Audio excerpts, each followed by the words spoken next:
Assalamualaikum warahmatullahi wabarakatuh. Perkenalkan, nama saya Ramadan Ilal Huda dari Prodi Sejarah Peradaban Islam SPI Modern kelas A YIN 3.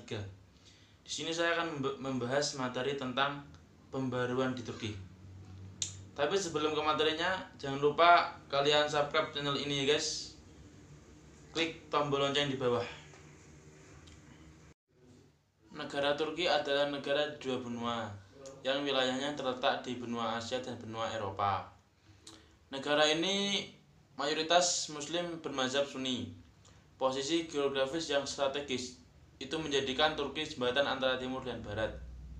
Nama kerajaan Utsmaniyah itu diambil dari dan dibangsakan kepada nenek moyang mereka pertama, Sultan Utsmani Ibnu Sauji Ibnu Ardogol Ibnu Sulaiman Shah Ibnu Kia'al, kepala Kalbiyah Kabupaten Kap di Asia Tengah. Di sini saya akan menjelaskan pemerintahan yang pernah memerintah dalam masa kerajaan Turki Utsmani. 1. Sultan Mahmud II. Pembaruan di kerajaan Utsmani abad ke-19 dipelopori oleh raja. Raja yang menjadi pelopor pembaruan adalah Sultan Mahmud II. Mahmud diangkat menjadi sultan pada tahun 1807 dan meninggal dunia pada tahun 1839. Di bagian pertama dari masa kesultanannya, ia disibukkan oleh peperangan dengan Rusia dan usaha menundukkan daerah-daerah yang mempunyai kekuasaan otonomi besar. Hal pertama yang menarik perhatiannya adalah melakukan pembaharuan di bidang militer dengan membentuk suatu korps tentara baru di tahun 1826 yang diasuh oleh pelatih-pelatih yang dikirim oleh Muhammad Ali Pasha dari Mesir. Sultan Mahmud II juga mengadakan perubahan dalam organisasi pemerintahan kerajaan Utsmani. Sultan dibantu oleh dua pegawai tinggi dalam melaksanakan tugas kekuasaan, yaitu Sadr Aizam untuk urusan pemerintahan dan Syekh al-Islam untuk urusan keagamaan. Pembaruan-pembaruan yang diadakan Sultan Mahmud II di ataslah yang menjadi dasar bagi pemikiran dan usaha pembaruan selanjutnya di kerajaan Utsmani abad ke-19 dan Turki abad ke-20. Kemudian Sultan Mahmud juga mengadakan pembaruan di bidang pendidikan, di mana kurikulum madrasah ditambahkan dengan pengetahuan umum dengan tujuan generasi selanjutnya bisa menghadapi era modern seperti di barat. Selanjutnya saya akan menjelaskan apa itu tanzimat.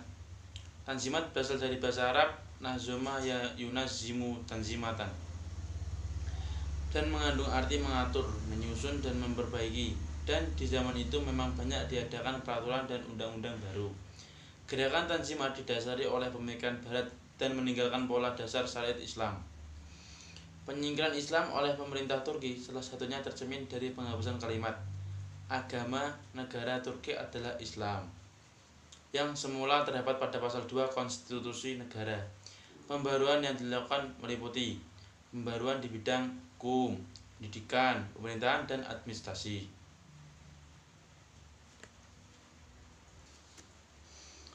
Di antara beberapa peraturan perundang-undangan yang dihasilkan pada masa tanzimat antara lain yaitu A. Piagam Had 1. Syarif Khulkhani tahun 1939. Di antara beberapa peraturan perundang-undangan yang dihasilkan oleh masa tanzimat antara lain yaitu A. Piagam Had 1. Syarif Khulkhani tahun 1939 menjelaskan bahwa masa permulaan kerajaan Utsmani, syariat dan undang-undang negara dipatuhi, dan oleh karena itu kerajaan menjadi besar dan kuat dan rakyat hidup dalam kemakmuran.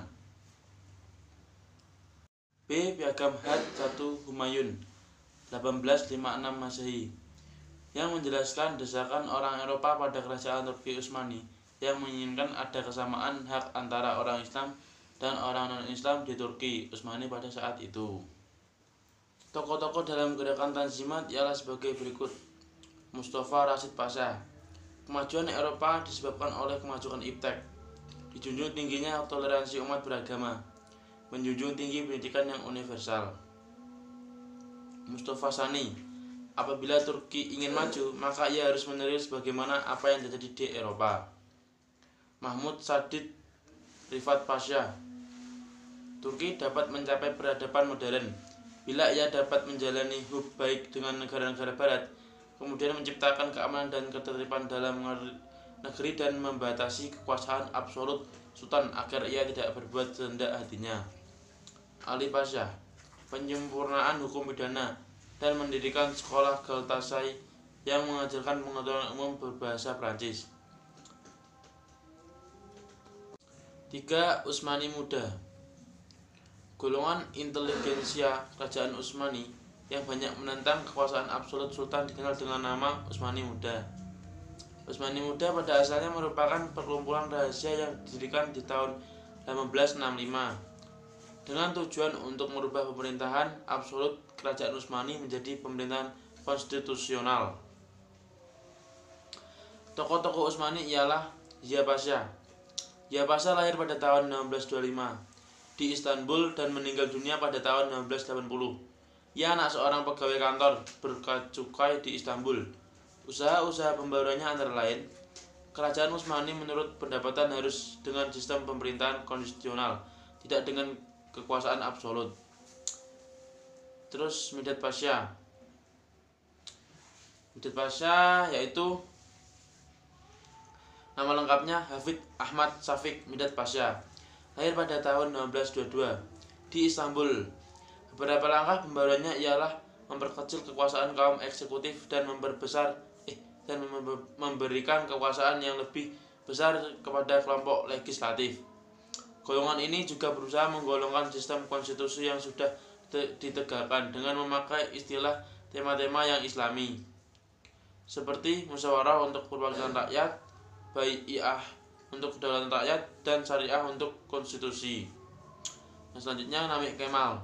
Namik mempunyai jiwa islami yang tinggi sehingga walaupun dia berpegang pemikiran berat namun masih menjunjung tinggi moral Islam dalam ide-ide pembaruannya.